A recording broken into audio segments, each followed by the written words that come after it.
Aujourd'hui, on entend partout cette phrase. C'était mieux avant. Les voitures sont de moins bonne qualité, la nourriture est moins bonne, les films sont devenus nuls. Non, là c'est trop. Et ce constat, il fait particulièrement écho au monde du gaming. Pourtant, l'industrie du jeu vidéo se porte très bien. Objectivement, nous devrions être contents de l'état du gaming. Alors, qu'est-il arrivé aux jeux vidéo et pourquoi ne sont-ils plus amusants? Dans cette vidéo, à l'aide de beaucoup d'introspection, de constats et d'analyse de l'évolution du jeu vidéo, nous allons voir ensemble 3 points clés qui peuvent expliquer pourquoi le gaming, ça semblait mieux avant. Je vais vous poser la question suivante. Pourquoi jouiez-vous aux jeux vidéo lorsque vous étiez petit? Est-ce que vous vous posiez la question ou est-ce que vous jouiez juste pour vous détendre? En comparaison de nos jours, quand vous jouez, est-ce pour la même raison ou est-ce pour atteindre un but, un objectif, un niveau? Quand j'étais enfant, je n'avais pas ce besoin de finir le jeu à 100% et de tout rusher pour tout débloquer le plus vite possible. Je jouais juste au jeu pour m'amuser. C'était surtout un moyen pour moi de passer le temps. Aujourd'hui, avec le nouveau type de jeu dominant, on joue la plupart du temps dans le but d'être meilleur que les autres. Quand on joue un jeu où la victoire est le seul objectif, on peut vite perdre de vue la raison pour laquelle on joue à la base. Le jeu n'est plus amusant, au contraire, il ajoute du stress et de la frustration. Et ça nous mène au point clé suivant. Alors, pour bien visualiser ce point, j'ai réalisé cette magnifique timeline et séparé le gaming en deux ères distinctes, l'ère pré-multijoueur et l'ère du online. Aux alentours de la Xbox 360 et de la PS3, c'est ici que l'on va considérer que le online est devenu le genre principal du gaming. À l'époque, les jeux étaient chill, le mode solo était la priorité et on prenait le temps de découvrir l'histoire. Quand j'étais enfant, je passais des heures sur ma vieille console. Je jouais à Pokémon Or et je n'avais qu'un seul but, m'amuser. Il n'y avait pas de pression, pas de compétition. Juste moi, mon jeu et un monde à explorer. Rien n'était plus cool que de débloquer une nouvelle ville dans GTA San Andreas. Mais aujourd'hui, tout est différent.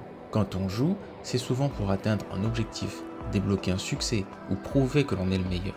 La très grande majorité des jeux sont compétitifs et pour y trouver un plaisir, il faut être meilleur que l'autre. Lorsque l'on vieillit, que l'on gagne en responsabilité et que l'on se rend compte qu'on ne peut juste pas devenir un pro dans chaque jeu auquel on joue, les jeux vidéo peuvent perdre une grande partie de leur intérêt.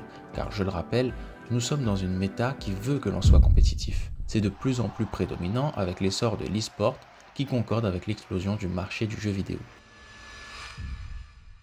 Un argument qui revient souvent, c'est que la qualité des jeux n'est plus la même qu'avant. Pour être honnête, il y a des pour et des contre. D'un point de vue technique, il est indéniable que les jeux sont meilleurs qu'avant. L'évolution graphique est folle, le niveau de détail est impressionnant, on a des rendus photoréalistes, etc. Mais du côté du gameplay, c'est autre chose. Depuis les 10 dernières années environ, on stagne pas mal à ce niveau selon moi. Le seul gros changement qui est apparu et qui a été copié ensuite par tous est le modèle Fortnite. Aujourd'hui, on a l'impression que les jeux vidéo sont produits pour des raisons strictement pécuniaires. C'est comme si tout le monde se disait « Oh, Fortnite a fait ça et regardez combien de fric ils se sont fait, venez on fait pareil !» Ce manque d'originalité a définitivement un rôle à jouer sur ma vision des jeux vidéo aujourd'hui. Enfin, la possibilité pour les développeurs de rajouter du contenu et de corriger des bugs après la sortie du jeu est un point négatif. Qu'on soit bien d'accord, c'est super de pouvoir corriger des bugs et ajouter du contenu, mais ça rend les développeurs fainéants. Il y a quelques années, j'étais super excité pour la sortie de Cyberpunk 2077. Les trailers étaient incroyables, les graphismes époustouflants. Mais à la sortie, quelle déception! Des bugs partout, des fonctionnalités manquantes. Maintenant, posez-vous la question suivante. Pensez-vous qu'ils auraient sorti Cyberpunk 2077, Cities Skylines 2 ou Starfield dans le même état s'il était impossible de corriger quoi que ce soit après la sortie? Alors, pour conclure et répondre à la question de départ de cette vidéo, je dirais que le gaming il a changé, et les joueurs aussi. Alors, comment pourrait-on faire pour recommencer à apprécier un peu plus les jeux vidéo?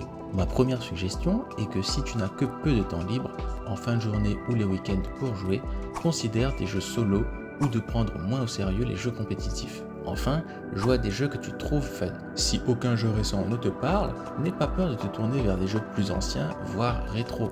Et si rien de tout ça n'est efficace, c'est peut-être le moment de faire une pause et pourquoi pas de découvrir un nouveau hobby. J'espère que cette vidéo aura pu vous donner une piste de réponse. Dites-moi en commentaire ce que vous pensez du gaming aujourd'hui et si c'était mieux avant. Merci d'avoir visionné et à la prochaine.